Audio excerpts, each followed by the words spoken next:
Hello everyone, this is Kunal from Books Baatcheet. I know I haven't been active for a while now. It was February when I posted my last video. We're sitting in May now. It's a really long story which is for some other day. For now, let's talk about the International Booker Prize 2023.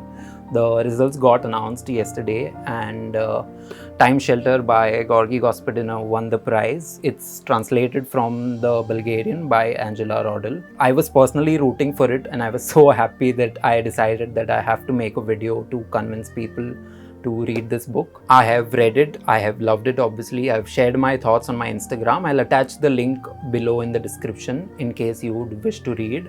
And now, without wasting any time, I'll start with convincing you people to read this book. I'll first tell you the premise of the book and then I'll read a few excerpts and quotes from the book which I personally love. So in Time Shelter, we have this mysterious psychiatrist, Gostin, who is on his way to treat patients with severe mental health disease like the Alzheimer's or dementia.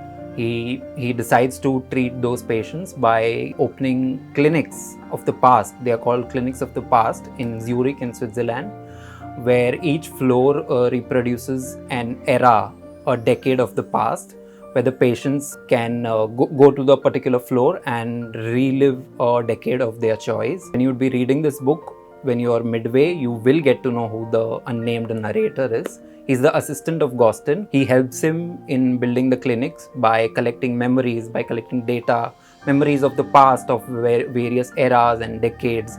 And in this way, they are able to recreate the past. And slowly, these clinics as and when they start gaining popularity, Gostin opens multiple clinics across Europe, clinics of the past as they call it. But turns out as the time progresses, people who do not have any disease, who do not have any mental health issues, even they want to visit the clinics of the past. That's how messy and chaotic their present is, that they want to try anything and everything to relive the glorious past. Later we see in the book that nations across Europe now are holding referendums that they as an entire nation would want to go back to an era and relive their past. So they are holding referendums to decide as to which decade they would choose. Nations namely France, Spain, Germany, Romania, many such nations across Europe. And this is the best thing about this book. It is genre defying in the true sense. It obviously comes under literary fiction. A utopia is created in the book, but it's also historical in nature. I'll show you my notes. I've taken a lot of notes. It started from here.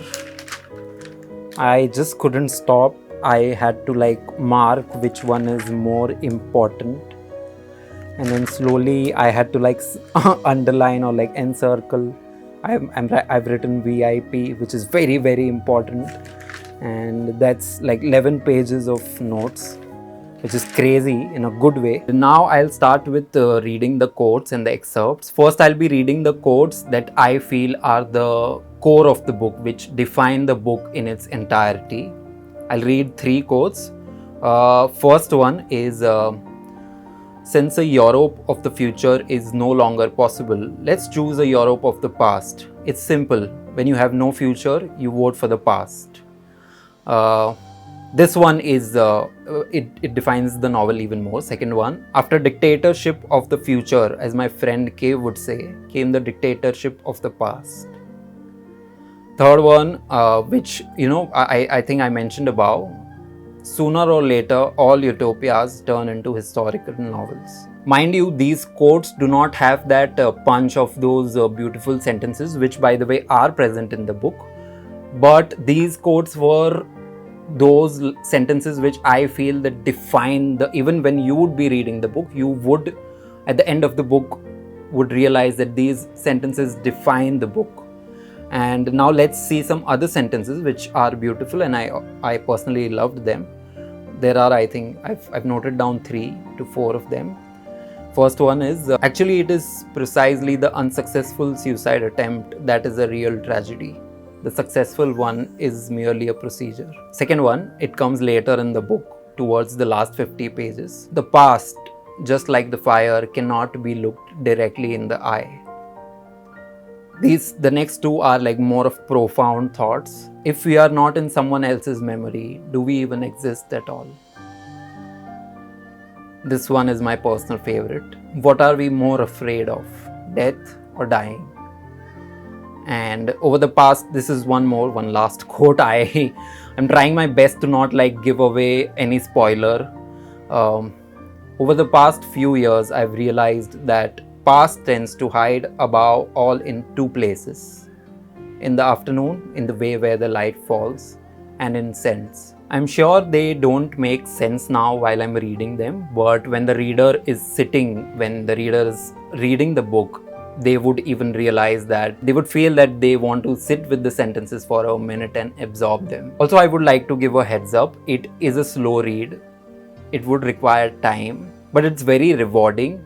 And if you're into history or politics in general, it would be easy for you, but a little Google search on European history of the past few decades wouldn't harm, I think. Certain references to the current political scenario are a lot of references to the current political scenario are also made in a witty way. I've written in my review, author has a very sharp wit. The book reads as a critique of the European nationalism or populist ideas in general. The critique and the commentaries are hilarious, they are shocking, and they are thoughtful in many ways. I would like to read a quote by the author when he was talking about his book Time Shelter. He said this, and I quote, "I come from a system that sold a bright future under communism. Now the stakes have shifted and populists are selling a bright past. I know via my own skin that both checks bounce. They are backed by nothing." So yes, I would say the book is very much relevant in our contemporary times. For example, with what's Russia doing in Ukraine. Let's not name Europe in particular, but in general, throughout the world, we see populist idea and nationalism on a rise, where a particular leader says that I would want to make this country great again, and where a bright or like glorious past is sold or marketed at the very best, and people are buying into it. We are clearly seeing. The book points out about the dark days of communism in the European nations, where a bright future was sold, as I just read. It also takes a dig on European nationalism, where a bright and glorious past is sold. And yes, I hope I haven't given away too many spoilers. Ultimately, I would say everyone should read this book. Take out time of a week or so, read a few pages daily. The translation, by the way, the translation from the Bulgarian by Angela Rodel, I forgot to mention, is she has done an exceptional job. You would see how much power and scope does translated literature hold. So yep, I hope I did my best at the convincing part. If you want to read my thoughts about the other titles of this year's shortlist, do follow me on Instagram. I've attached the link anyway below in the description. And if you've made it till here, make sure to leave a like and comment what you think about the quotes that I just read. Till then, keep reading books, keep collecting books. Bye.